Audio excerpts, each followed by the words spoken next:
Taken TV is making TV watchable again. Join us on the Active Kingdom Entertainment Network. Download Taken TV from your App Store now. Over the last 20 years, with all your support, we've been able to not only launch the original MyPillow, but also the MyPillow mattress topper, Giza Dream bed sheets, My Slippers, and the MyPillow bath towels. But there's so much more. In fact, we have over 200 products, and I'm so confident that you'll love each and every one of them that when you go to MyPillow.com now, you'll immediately receive a free gift valued at $20 just for checking out the website. No purchase necessary. Get everything from MyPillow blankets, sleepwear, kitchen towels, mattresses, duvets, pet beds, body pillows, comforters, couch pillows, bathrobes, and so much more. So go to MyPillow.com or call the number on your screen. Use your promo code to get deep discounts on all MyPillow products. And remember, just for checking out MyPillow.com, you'll immediately receive a free gift valued at $20. No purchase necessary. This is a limited time promotion, so go to MyPillow.com now.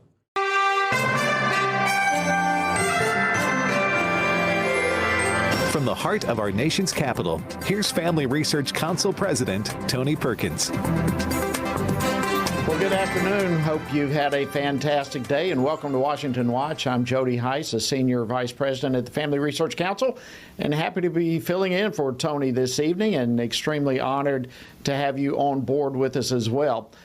Coming up on this edition of Washington Watch, as you probably know by now, former President Donald Trump arrived in the U.S.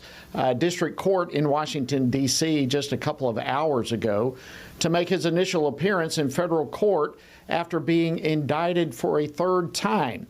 And as expected, the former president pled not guilty to the 4 counts he's been charged with. Well, how is this going to unfold? And how even did we get to this point? Well, I'll be discussing that later in the program with Mike Davis. He's the founder of the Article 3 Project. He also served in all 3 branches of the federal government and spent nearly 10 years as a civil litigator in Denver. And the Biden administration probably is hoping that the latest indictment of former President Trump will take America's attention off of the other news of things like a 30% spike in illegal crossings at the southern border. But, well, to be honest with you, not even Democrats are buying that argument. It's absurd.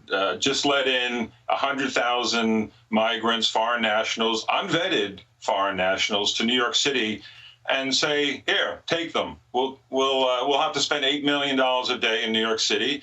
And again, we haven't heard a plan from this administration. Joe Biden is asleep at the wheel. The whole administration is. Well, powerful words. That was coming from Democrat New York City Councilman Robert Holden yesterday on Fox's Ingram Angle. And I'll be joined in just a few moments by Congresswoman Debbie Lesko of Arizona, where the last month's spike of illegal crossings were the most pronounced. So we'll be talking about that here in just a few moments, as well as getting her input on the latest indictment of President Trump. And earlier today, the chairman of the House Oversight and Accountability Committee, Congressman James Comer, released the transcript of his committee's interview with Devon Archer, who, of course, was the former business partner of Hunter Biden. Well, Democrats, of course, are calling it a nothing burger. But as Archer shared with Tucker Carlson yesterday, there were some 20 calls that were made by then Vice President Joe Biden during Hunter Biden's business meetings. And friends, it was absolutely more than nothing. You understand D.C., right? So the power to have that access and that conversation, and it's not in a scheduled conference call, and it's a part of your family. That's like the pinnacle of power in D.C. So what else did Archer reveal about how does all this fit into the bigger picture of the investigations into the Biden family? Well, we are going to unpack this for you a little bit later with Eric Eggers. He's a vice president of the Government Accountability Institute. And so we've got a great program lined up for you today. As a reminder, as always, You can catch this program if you happen to miss any portion of it, as well as archive shows and a host of other resources at our website, tonyperkins.com. So we urge you and encourage you to go check that out. All right, let's jump into this evening's program. As I've shared the past couple of days, the Biden administration is probably hoping that the latest indictment of former President Trump will draw attention away from other news that's been unfavorable toward President Biden. And among those unfavorable issues is last month's 30% spike in border migration numbers. That was revealed, by the way, just yesterday. Well, will this administration continue to insist that the border is not open and that their plan is working? Well, joining me now to discuss this and more is Congresswoman Debbie Lesko. She's a member of the House Committee on Energy and Commerce, as well as the Border Security Caucus. She represents the 8th Congressional District of Arizona. Congresswoman Lesko, great to see you. Welcome back to Washington Watch. It's great to see you, Jody. Well, thank you so much. And listen, y'all, you've got your hands full these days. At home in the district there in Arizona, as well as in D.C. So before we get to the border, and I do want to get to that, but I would love to just get your take on the latest indictment of former President Trump. What are your thoughts on the latest charges? Well, I read through the entire indictment, and then I read parts of it over again, and I was not impressed. I wasn't impressed at all. First of all, most of the indictment hinges on the allegation that they're making that Donald Trump knowingly claimed there was election fraud. And the way that Jack Smith, as special counsel, tries to prove that Donald Trump knew there wasn't election fraud was he lists off different people that told him there wasn't any evidence of election fraud. The problem with that is that there were other people, including Trump's own attorneys, that showed him evidence or told him there was election fraud. So I don't see any way that the Department of Justice can prove that Donald Trump knowingly made false claims of election fraud. I think that's the crux of their case, and I don't think they can prove it. Well, and even these days, there are still a lot of people out there who are convinced there was election fraud. I mean, that is not like a made-up, out-of-the-air type of accusation. There are millions of people who believe that as well. But former Speaker of the House, Nancy Pelosi, was on CNN yesterday. I don't know if you saw this or not, but she was asked about her response to Republicans who are talking about how the DOJ has become weaponized. And I'd like to play this clip for you, Congresswoman, and get your response. Play clip 2, please. The rule of law is central to a democracy. The fact that the former president was always attacking the rule of law in our country, and now these guys are parroting that. Shame on them. Shame on them. So look, is pointing out the politicalization and the weaponization of the DOJ attacking the rule of law? No, absolutely not. In fact, it's actually happening. I mean, you can tell the difference between how they're going after President Trump and President Trump's allies and conservatives versus how they're not going after Hunter Biden or Joe Biden or investigating it.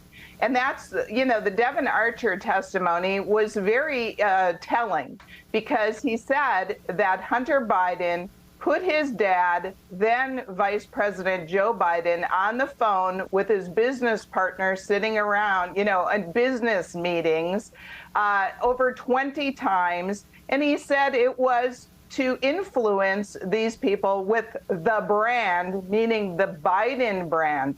And then you go into the whole thing with Burisma Energy Company, where Hunter Biden was paid all kinds of money to be on the board of Burisma Energy Company. And then we have testimony that from Devin Archer saying that the owner and the executives of Burisma Energy Company were pushing Hunter Biden to get Washington, D.C., to get rid of this prosecutor that was going after the Burisma Energy Company for corruption. And guess what? Vice President Biden, on a televised interview, bragged about how he got rid of this prosecutor by threatening Ukraine not to give him grant money, and so he got rid of him. I mean, come on. The Department of Justice isn't going to go after that, and Nancy Pelosi doesn't care anything about the Biden crime family, yet she's going after Trump once again. Wow, now what are they? They've already done 2 impeachments against him. They're going after him again and again. The other thing that I have really found troubling about this indictment is how biased the wording was that Jack Smith had in this indictment. He would put things in quotes, like, let's say there was a memorandum. It said the December 6th memorandum, but then he put in parentheses, the criminal, fraudulent plan. And, I mean, just things like that. He would put adjectives like corrupt or criminal in front of things. It was so biased. I just don't see how this is going to hold water at all. Unbelievable. Well, Congresswoman Lesko, thank you for your input on that. We are going to be unfolding more of this for our viewers and listeners as the program goes on. But now that I have you, I'd like to, if we can, switch gears a little bit to the southern border. I know this is an issue that you have personally been involved with greatly, as with others of your colleagues.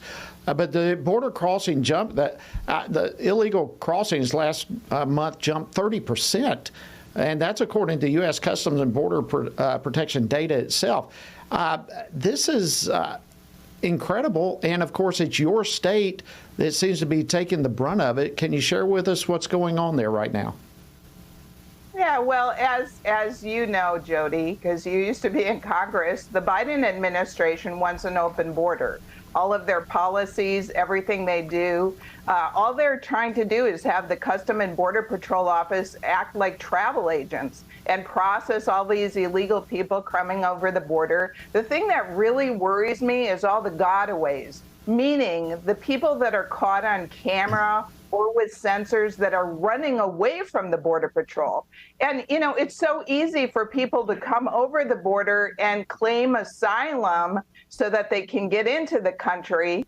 So these people that are trying to evade the Border Patrol, they must have a criminal history in the United States. That's why they're trying to evade them.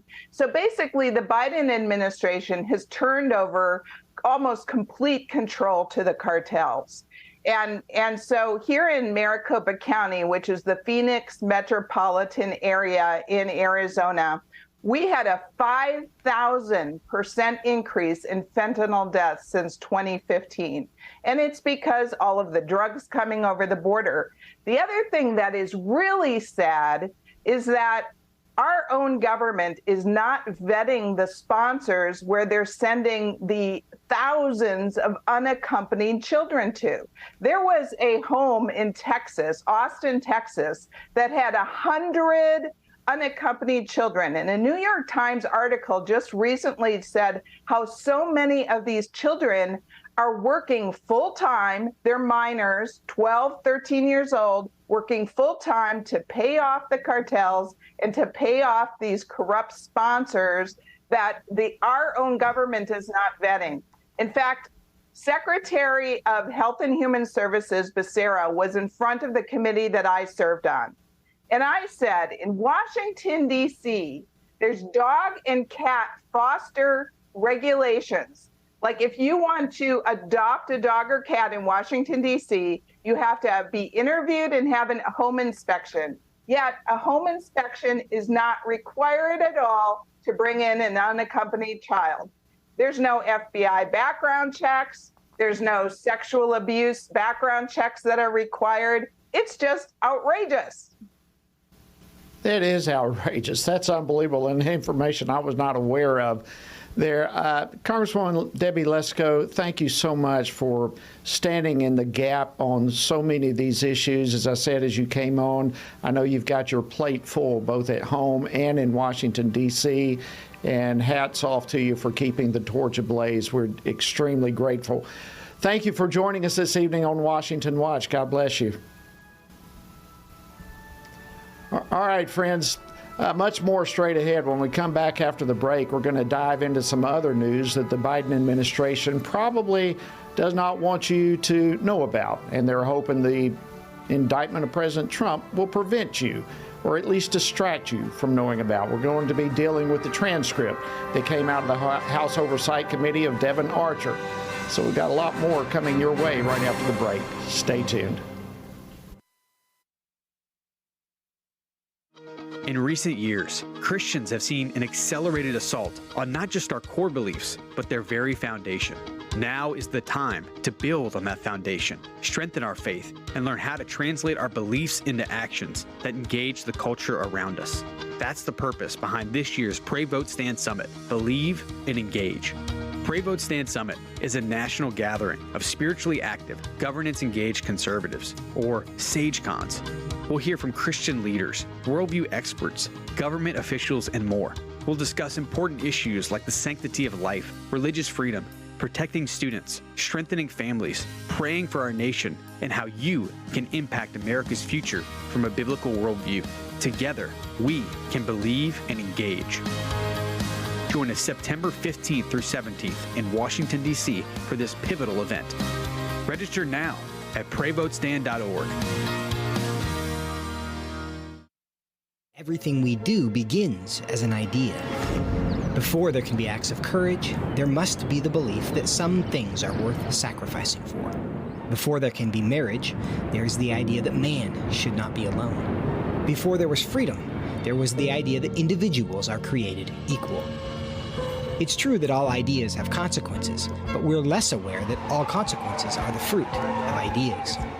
Before there was murder, there was hate. Before there was a Holocaust, there was the belief by some people that other people are undesirable. Our beliefs determine our behavior, and our beliefs about life's biggest questions determine our worldview. Where did I come from? Who decides what is right and wrong? What happens when I die? Our answers to these questions explain why people see the world so differently. Debates about abortion are really disagreements about where life gets its value. Debates over sexuality and gender and marriage are really disagreements about whether the rules are made by us or for us.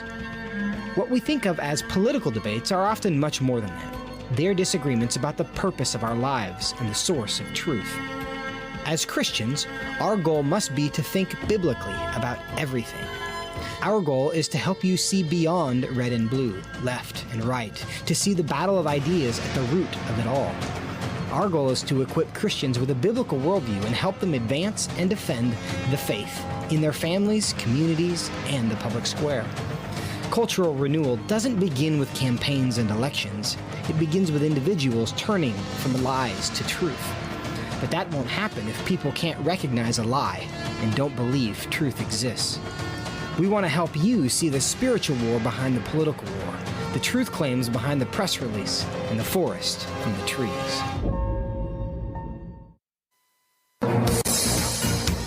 Well, good afternoon. So great to be with you today. I'm your host, Jody Heiss. Welcome to Washington Watch. Well, we've got a lot covering today, a lot to deal with. Glad to have you on board with us. Earlier today, Congressman James Comer, who is the chairman of the House Oversight and Accountability Committee, well, they released a transcript of the interview with Devin Archer, who, of course, was the former business partner of Hunter Biden. And contrary to what the left would like you to believe, that testimony certainly was not a nothing burger. I've read certain portions of it myself. So what are the highlights or lowlights, depending on how you want to look at this thing? Well, joining me now to go through the interview is Eric Eggers. He's the vice president at the Government Accountability Institute. Eric, welcome to Washington Watch. Great to have you. Thanks, Jody. It's great to be here. Well, thank you so much. Listen, I know you've been busy with all of this as well, but before we get in the actual testimony itself, let's kind of lay some groundwork. Tell us a little bit about Burisma Holdings and what we know of Hunter Biden's business dealings in general. Sure. So, and that's an important place to start, but I think that there's even sort of like a larger perspective to have. So Devin Archer worked with Hunter Biden, and both were able to secure board seats for Burisma Holdings, which is a Ukrainian natural gas company. And we know that Hunter Biden was paid $83,000 a month or $1 million a year for that position. There's been a lot of questions about why Hunter Biden would be selected and then why his business associate Devon Archer would be selected to be placed on the board of this seemingly random third world natural gas company. And it would be random unless you kind of look at the larger perspective. So right after Barack Obama won his second term as president, Joe Biden took a trip to China with Hunter Biden on Air Force Two. And shortly after that visit, Hunter Biden was able to secure in his new company that he founded with Devon Archer what would become a $1.5 billion private equity deal with the Chinese government. And it was the first of its kind that China had entered into. But this became the business model that the Bidens began pursuing. They would find in sort of these less well-known, less public, less transparent corners of the world business arrangements with people who are essentially trying to launder their reputation and curry favor with people at the highest levels of the United States government. And so that's exactly what the Burisma deal was. And then there became other things that it turns out that why Burisma wanted to cultivate a close relationship with the United States government, with the Obama administration specifically. They had certain things they wanted to get done, and those are among the things that Devon Archer talked about in his testimony. Wow, that's stunning. So, I mean, it goes from China. It's just all over the place. So let's get into some of the aspects of the testimony itself from Devon Archer. Let's start off with the brand. We're hearing a lot about the brand. Just clearly lay out, what is the brand and what did Devon Archer have to say about it? Right. So Devon Archer talked extensively about the fact that the Bidens are the brand. And they add value by connecting the brand with people who, again, want to launder their reputation by being associated with the son of the vice president of the United States. It's why I think the biggest bombshell that we have from Devon Archer's testimony, or among the biggest bombshell, the fact that Hunter Biden was able to, in the presence of his customers, put his father, Vice President Joe Biden, on the phone in upwards of 20 times. Like, that is the brand. So, I mean, and this, by the way, is not something that's unique to Hunter Biden. This is unique to the Bidens. We've reported at the Government Accountability Institute that in addition to the deal that Hunter Biden had with Burisma, in addition to the deal that he and Devon Archer had with the Chinese government, the Biden brothers have acquired and accumulated over $31 million in other business deals with entities that are connected to the Chinese military, specifically the Chinese espionage ring, the people that are trying to spy on behalf of the Chinese Communist Party. So the brand is, in terms of the Bidens, they're trying to make as much money as possible with very little regard for how it looks or how it might impact United States national security interests. And oh, by the way, that's not just me saying it. You've had people come out from the United States government say, China's our biggest threat and anything we're doing business with should be examined. And the Bidens happen to be on the list of things that need to be examined. And so, so that is the brand. And if you're one of their business partners, you benefit from brand association, right? We remember, I'm sure some of your viewers may be familiar with this new startup golf entity that became popular a few months ago, maybe last year, the Live Golf Tournament. And the term sports washing was used because the Saudi National Fund was attempting to launder its reputation by partnering with professional golfers. That's essentially what people have done by partnering with the Bidens. They're laundering their reputation and associating themselves with the Biden brand. And in fact, that was precisely the service that Hunter Biden brought to the table. He didn't know anything about the energy sector. He didn't know. It was not like he had earned the right to be on the board earning $83,000 a month. What he brought to the table was influenced the brand, his father. Let's talk about further the comment that I read that Archer said that Burisma actually would have gone out of business had the brand not been attached to it.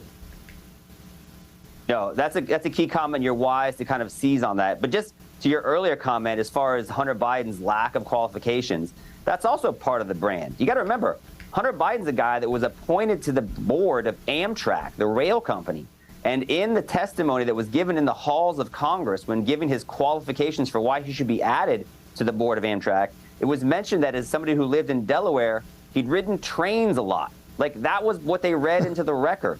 So Hunter Biden is not a guy who's used to earning his way to the table. He's admitted as much in terms of national television appearances. He's admitted he's struggled with substance abuse and other personal vices. And while I'm not here to condemn any of that, the point is this is a guy whose brand, and specifically his last name, is what gets him into places like this. So, so as far as what Hunter Biden has done and what Burisma would have gone out of business, per Devin Archer's testimony, is they were essentially a corrupt entity, and a prosecutor in Ukraine was giving them a heavily amount of scrutiny in terms of their conduct and might have put them out of business. And I think that's actually maybe the biggest takeaway for your viewers to kind of consider. We know that Devin Archer has said that they were asked by Burisma executives to get the prosecutor who was threatening to put them out of business fired. And then so Devin Archer, with Hunter Biden there, they said, okay, we need to go call D.C., and they left. Now, we don't know who they called in Washington, D.C., but we do know one person who lives in Washington, D.C., and who lived in Washington, D.C. at the time. Eric, let's hold it right there. That prosecutor fired. Let's stop right there. And let's pick up right there after the break. Friends, coming up after the break, I'm going to continue this conversation with Eric Eggers. What a fascinating conversation. Stay tuned. We'll be back with much, much more right after this.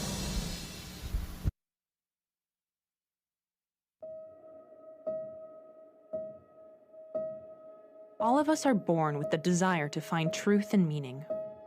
Where did I come from? What happens when I die? While our answers to these questions may divide us, we are united in our need for the freedom to answer life's biggest questions and make life's biggest decisions for ourselves. That's why religious freedom matters for everyone. Religious freedom matters because the powerful have long wanted to control those who are less powerful. Religious freedom matters because the freedom of those who are different is often threatened by those who believe different is dangerous. Leah Sheribu, a Christian teenager in Nigeria, remains a captive of Boko Haram for her refusal to renounce her Christian faith. Chinese pastor Wang Yi is serving a 9-year sentence for speaking publicly against the Chinese government. All of this because people in power decided different is dangerous.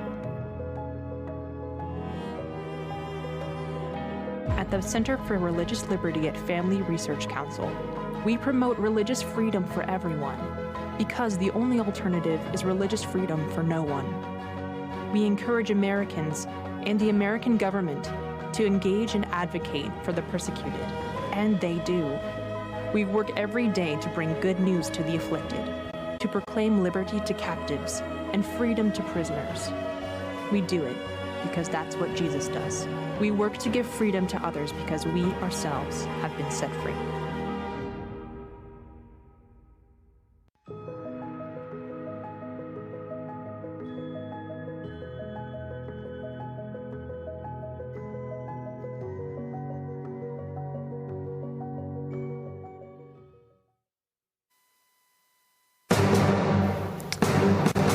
Thank you so much for joining us this evening on Washington Watch. I'm your host, Jody Heiss, and we're honored to have you with us. What a fascinating discussion we are having with Eric Eggers about the transcript that the House Oversight Committee released regarding Devin Archer's testimony.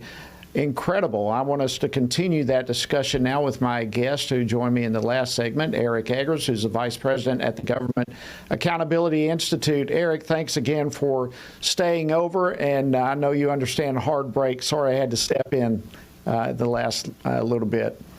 But now that we're here, let's go on. We've covered a lot about the transcript. What else about this stood out to you that just kind of jumped off the page? I think that the fact that the House Oversight Committee has been able to pursue this, and that I think they're very serious about their work. I know not everyone that's on the committee is as serious, and I think Democrats are quite honestly grandstanding and, mentioning the fact that Donald Trump was president when some of these interactions happened, more than asking hard questions about the nature of Joe Biden's involvement in Hunter Biden's business. And so I think there's some room to improve there. But I do think you have to remember, Jody, we reported at the Government Accountability Institute about some of these business transactions and about Devin Archer specifically all the way back in 2018 in a book called Secret Empires. And we actually sent a researcher to Devon Archer's trial and watched the judge sort of issue a not guilty verdict, and then saw that verdict be vacated by oversight. So we've been paying attention to this for a long time. And so I applaud the fact that House oversight members are now taking this very seriously. They're getting bank accounts. They're talking to witnesses. And so I think I'm encouraged for anybody that's paid attention to the idea of government corruption, as we have done, and I know as you have done, that I think the fact that they're talking to the right people is a signal of positive things to come. Great point. I want to play a clip for you and get your reaction to it. You know, the Democrats, you're talking about them and them just kind of grandstanding with this, but they're trying to defend President Biden, saying that all the phone calls that he had with Hunter during these business meetings were nothing more than other just saying hello to his son. But Devon had an interview just yesterday with Tucker Carlson, and I'd like to play this clip and get your thoughts on it. Clip 5, please.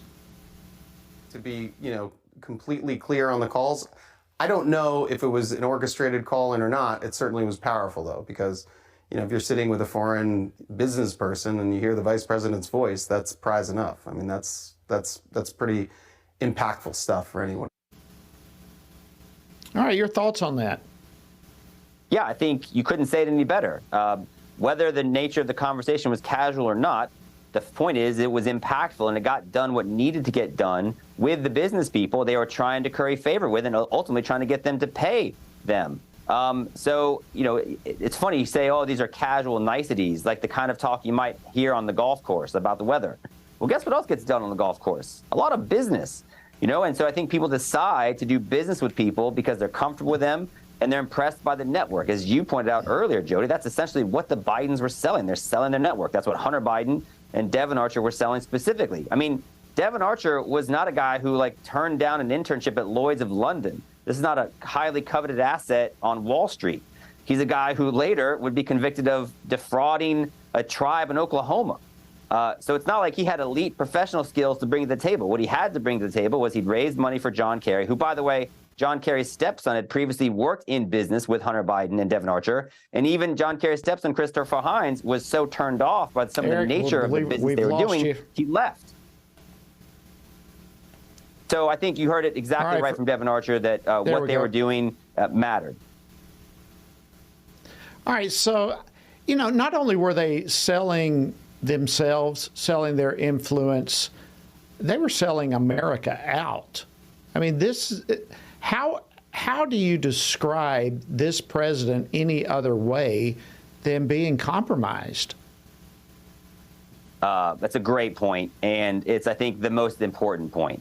When something happens like the Chinese spy balloon floating across the country, and people wonder why was it allowed to float over the entire West Coast to East Coast route that it took, and why was it never shot down, even though we now know that it flew over military industrial areas and it was able to gain intelligence on our stuff. We know that this is China's game plan. And so I think by cultivating these relationships with people that matter, it's called soft power. And so I think there's no other way to put it. But yeah, you have to wonder, if China was aggressive, would we make a move in America's interest, or does Joe Biden have other reasons to maybe take it easy on China? Well, it's a frightening thing to consider all of this, Eric, and your insight that you've brought to the table today has been tremendous. We're grateful. What do you think, or what do you hope is going to come out of this whole investigation? We've got about a minute left. Sure. Thanks, Jody. What I hope is that the House Oversight Committee will continue to do its work, that the remaining 6 bank accounts, they will be able to get those records, that the financial records that the IRS whistleblowers wanted to look at and then did look at, that those will be able to be brought together as well. And there's a phone number that's linked to Joe Biden that I think maybe those phone records can be triangulated. We match up those with things like the letter that he wrote to Devon Archer and correspond that with the timing of them launching their Chinese business enterprises. And we get to finally get the real picture of just how shady the Biden business dealings are. Well, this is absolutely fascinating. And you look at the indictments of former President Trump coming out at just the same week, the day after all of this starts unfolding. You have to scratch your head about it all. Eric Eggers, Thank you so much for joining us, and thanks for all the work that you at the Government Accountability Institute do as well. Thanks for joining us this evening. My pleasure, Jody. Thank you so much. All right, friends, coming up, you bet. Coming up, we're going to dive back into the latest indictment of former President Trump and get an analysis from a former civil litigator who served in all three branches of the federal government. Mike Davis of the Article 3 Project will join me right after the break, so stick around. We'll be right back in just a moment.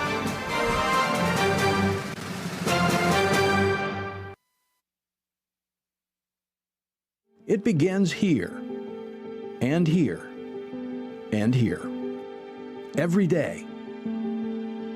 Before you stand, you need solid ground.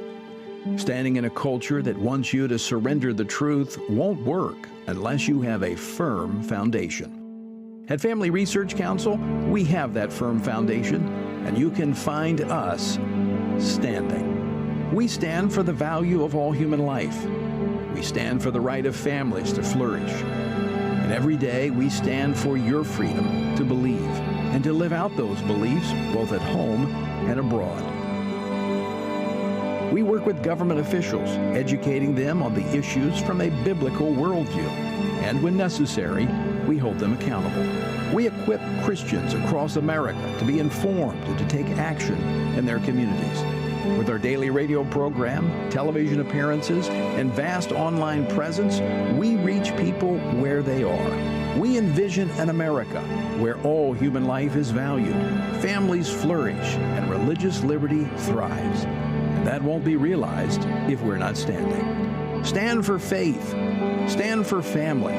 Stand for freedom. Stand with us at FRC.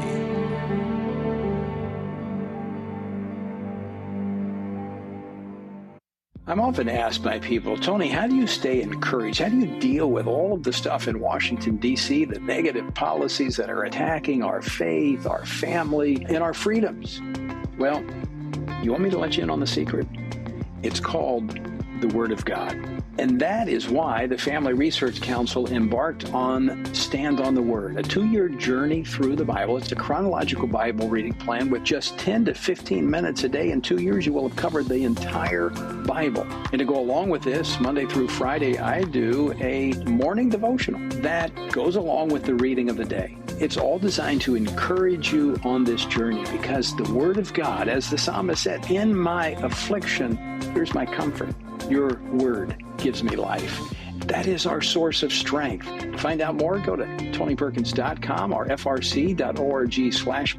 And I invite you to join me every morning for our Stand on the Word Bible devotion. This fall, believers from across America will gather in our nation's capital.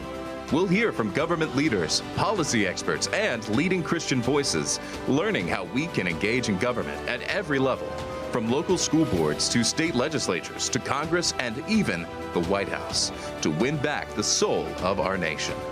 Join with us for the Pray, Vote, Stand Summit. Believe and engage, September 15th through 17th. Register now at PrayVoteStand.org. FRC celebrating 40 years with Congresswoman Lisa McClain. In Congress, it's tough. And you get hit, you get bombs thrown at you from all different sides. And at times, you have a tendency to get down. FRC approaches things in a very different way. It approaches it with a faith-based principle, in a faith-based manner, which is really lacking not only in Congress, but I would say in America today. FRC is an organization that provides an optimistic, hopeful, positive view of the future.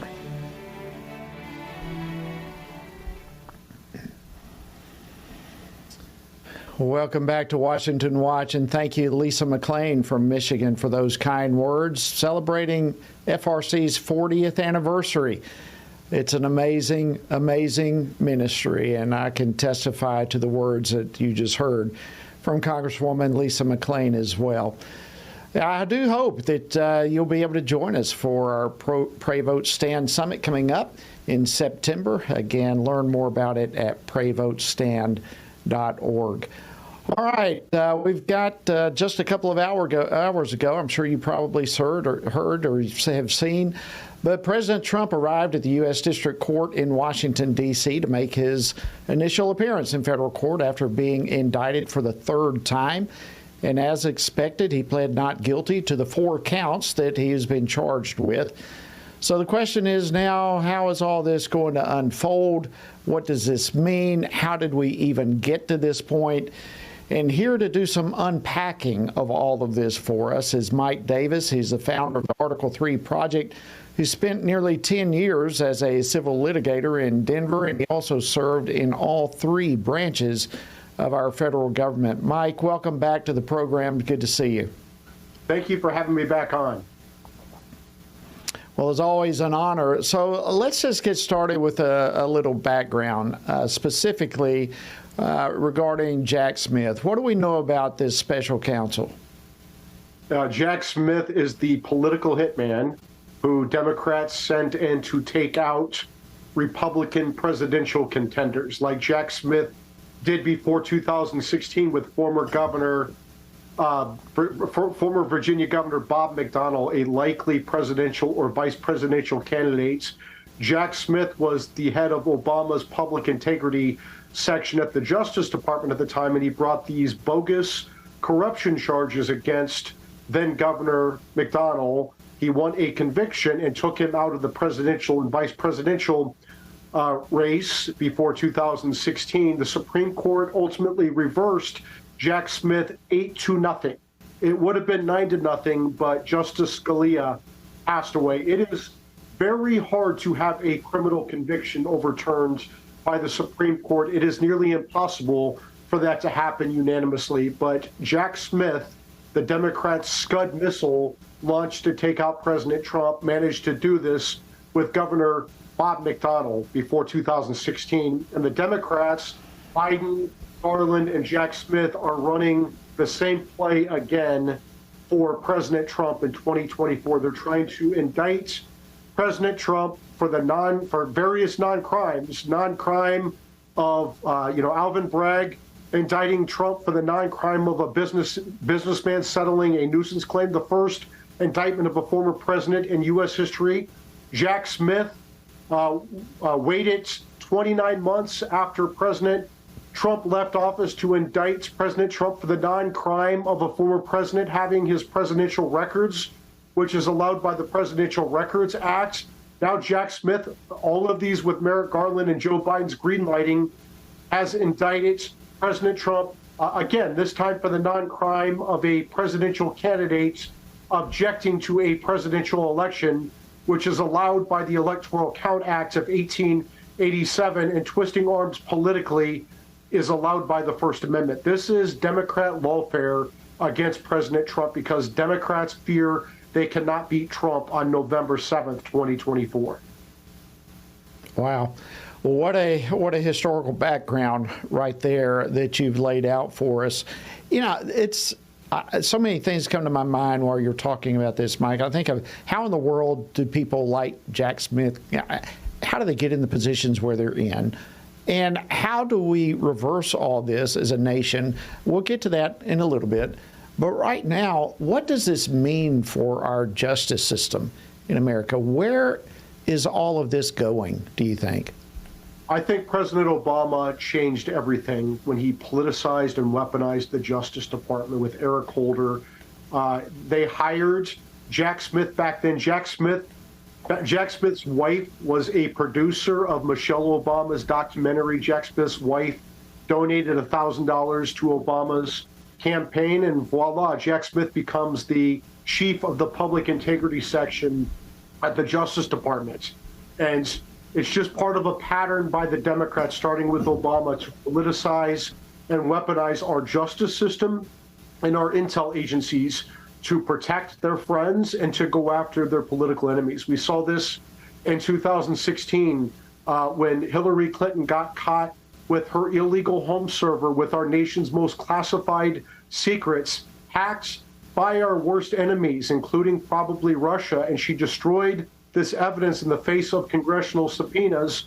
And so what did they do? They made up the Russian collusion hoax against President Trump. And so if this hacked material comes out from Russia before the 2016 campaign, Hillary and the Democrats can falsely claim that Trump was colluding with the Russians and running an intel operation on Hillary Clinton. In 2020, Joe Biden got caught with Hunter Biden's laptop from hell, evidencing the Biden's foreign bribery and corruption schemes, tens of millions of dollars to every single Biden except for the 5-year-old granddaughter who Joe Biden and Jill Biden didn't acknowledge for 5 years until recently.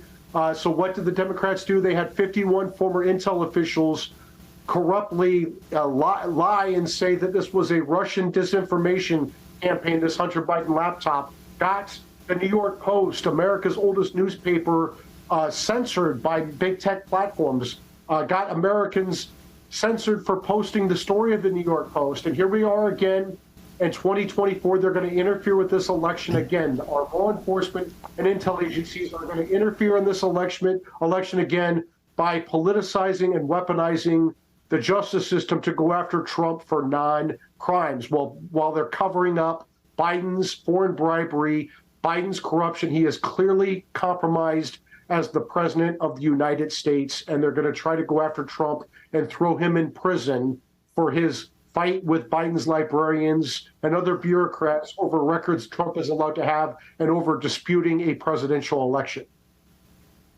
Well, it's unbelievable what is unfolding, and this two-tiered system is just glaring its face at us anymore. It's no longer in hiding. It appears to have come out of the closet, so to speak, and is just pounding us, bulldozing down under us. And I'll get to that here in just a second, but I do want to say this as well. This indictment of this week, there's more to come. I mean, I'm from Georgia and have been following what's happening in Fulton County. I've been informed that they have now put barricades around the courthouse there, which would indicate that another indictment is on the way. And, they want to protect the courthouse from all these rioting conservatives or whatever. It's all theater, but nonetheless, that's happening. So there's more to come, right? Where does all this end for President Trump? Well, that's the issue. We have Jack Smith will bring another superseding indictment at some point and name the 6 alleged co-conspirators, maybe bring a seditious conspiracy claim against Trump to try to knock him out under Section 3 of the 14th Amendment to the Constitution, a novel and bogus legal theory, but that's what the Democrats will try. You have, like you said, Fulton County DA Fani Willis bringing her January 6 claims. We have Tish James, the New York Attorney General, bringing civil fraud claims against Trump for the non-fraud of borrowing money from sophisticated banks and paying these banks back with interest, and somehow that's fraud. This is lawfare by Democrats, and you ask how this ends. This will end with the Supreme Court at some point, and the Supreme Court will take Donald Trump's side in all of these cases, I assure you. But the problem is they won't be able to get to these cases before November 7th, 2024. So how this ends is the American people stands up to this lawfare and this weaponization of our law enforcement and intel agencies and says, you know what, we're not going to let a D.C. prosecutor and a D.C. judge and a 95% Democrat D.C. jury, 99% Trump deranged D.C. jury pick our next president. We, the people, get to pick our president. And that's how the American people can take the most forceful stand against this. All right, so let's go down this a little bit further. Our average viewer, listener right now is kind of wondering, okay, I can vote, but what else can I do here? I mean, what really are your expectations as to what's going to happen? You've alluded to it, but just hit on what are the expectations and what are your hopes that what's going to happen? What are your expectations? And what can people do right now to engage in whatever way that they can? So I would say this, there is no chance that President Trump is going to get a fair trial in Washington, D.C. You have this Garland special counsel, Jack Smith, who has a track record of being a partisan hack, a lawless partisan hack. You have this Obama judge, Tanya Shukin, in D.C. who is a leftist. She was a former public defender, but apparently she only cares about people in D.C. who carjack, rob places, and murder people, because she has shown with January 6th that she is the most harsh. She is one of the most harsh judges of them all for the January 6th protesters. And you're going to have a D.C. jury that's 95% Democrat and 99% Trump deranged. And so there's no chance that Trump's going to get a fair trial in D.C. He will be found guilty. It's lawless. The judge will convict him. The D.C. Circuit will almost certainly affirm the conviction, because Obama transformed the D.C. Circuit to all these left-wing radical judges. And so this is going to have to be resolved legally by the Supreme Court. There is no doubt in my mind that the Supreme Court will reverse this criminal conviction, all of these criminal convictions, because they're lawless. But again, we have something between now and the Supreme Court, and that's called the 2024 presidential election. And so the American people need to register to vote. They need to make sure their friends and family members are registered to vote. They need to make sure that they're voting. In the meantime, House Republicans need to step up their game. This is lawfare by Democrats. It's a zero-sum game. When Democrats are on offense, which they have been since August, since the Mar-a-Lago raid a year ago, that means they're not on defense. And so House Republicans need to put these people on defense. They need to start having oversight hearings. They need to start subpoenaing witnesses and documents. They need to open an impeachment inquiry against President Biden for his clear corruption. They need to open an impeachment inquiry against Attorney General Merrick Garland for his clear cover-up of his boss's corruption. Republicans need to get tougher now. They need to start taking off the gloves and punching back. Well, I think they are in process of that, but I agree it needs they need to step up the game. So real quickly, because I want to switch gears in the last couple of minutes we have to the Devon Archer testimony, but you do not see anything that's happening now to Trump, because people ask me this all of the time. Is any of this going to impact his run for president? I think it's going to put him back in the White House, because I think the Alvin Bragg indictment won Trump the nomination. I think the first Jack Smith indictment put him into contention strongly with Biden. I think the second Jack Smith indictment is going to help Trump win comfortably by like maybe 2 or 3 percentage points. And each indictment on top of that, I think the American people, if you look at the polling, they see this for what it is. This is political lawfare to take out President Trump, because Democrats fear that he'll beat President Biden or Governor Newsom on November 7th, 2024. Okay. All right. Well, let me switch gears, if I can, real quickly. Just 2 minutes, less than 2 minutes to go. The testimony of Devon Archer, former business partner of Hunter Biden. What's your take on that? I think that Devon Archer's testimony is devastating for President Biden, because it shows that President Biden was absolutely involved in the Biden crime family's foreign bribery and corruption schemes, their business. And President Biden lied about this repeatedly to the American people. This is impeachable conduct by Joe Biden, and House Republicans should move forward with impeachment. A lot of the American people are not hearing about this because the mainstream, meaning liberal media, is not reporting this. But an impeachment inquiry would force the mainstream media to report on Joe Biden's obvious corruption. This is so much bigger than Trump or Biden. You cannot have a president of the United States who is compromised by foreign bribes and other corruption. It leads to very bad things in this country. Joe Biden has taken tens of millions of dollars. Joe Biden and his family have taken tens of millions of dollars from Ukraine and China. Those are the two biggest trouble spots in the world right now, with Russia and Ukraine and China and Taiwan. And when you have a weak, compromised president, our enemies exploit it, like Russia is doing in Ukraine right now. Well, it sounds like you would disagree with the Democrats who are saying this whole testimony was a nothing burger. A nothing burger that then Vice President Joe Biden participated with 20 phone calls with his 50-year-old corrupt drug addict son's foreign business dealings, lied about it, went to meetings, went to dinners. There's evidence that the Bidens took $3.5 million from the Moscow oligarch, tens of millions of dollars from China, $10 million from Burisma, foreign bribe where Biden threatened to cut off $1 billion in U.S. aid. Mike, we're going to have to leave it there. Yeah. Thank you for having me. I can't thank you enough. Thank you for Mike, having me great on. to have you. Thanks for your work at Article 3 Project. Keep it up. All right, friends, that's all for today. Thank you for joining us. Keep the torch ablaze, and we'll be back tomorrow with more on Washington Watch. Have a great evening.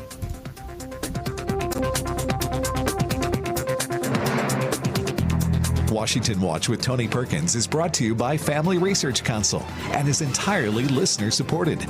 Portions of the show discussing candidates are brought to you by Family Research Council Action. For more information on anything you've heard today, or to find out how you can partner with us in our ongoing efforts to promote faith, family, and freedom, visit TonyPerkins.com. Also, to leave a comment about Washington Watch, call our watch line at 1-866-372-7234. That's 1-866-372-7234. Over the last 20 years, with all your support, we've been able to not only launch the original MyPillow, but also the MyPillow mattress topper, Giza Dream bed sheets, My Slippers, and the MyPillow bath towels. But there's so much more. In fact, we have over 200 products, and I'm so confident that you'll love each and every one of them that when you go to MyPillow.com now, you'll immediately receive a free gift valued at $20 just for checking out the website. No purchase necessary. Get everything from MyPillow blankets, sleepwear, kitchen towels, mattresses, duvets, pet beds, body pillows, comforters, couch pillows, bathrobes, and so much more. So go to MyPillow.com or call the number on your screen. Use your promo code to get deep discounts on all MyPillow products. And remember, just for checking out MyPillow.com, you'll immediately receive a free gift valued at $20. No purchase necessary. This is a limited time promotion, so go to MyPillow.com now. Taken TV is making TV watchable again. Join us on the Active Kingdom Entertainment Network. Download Taken TV from your App Store now.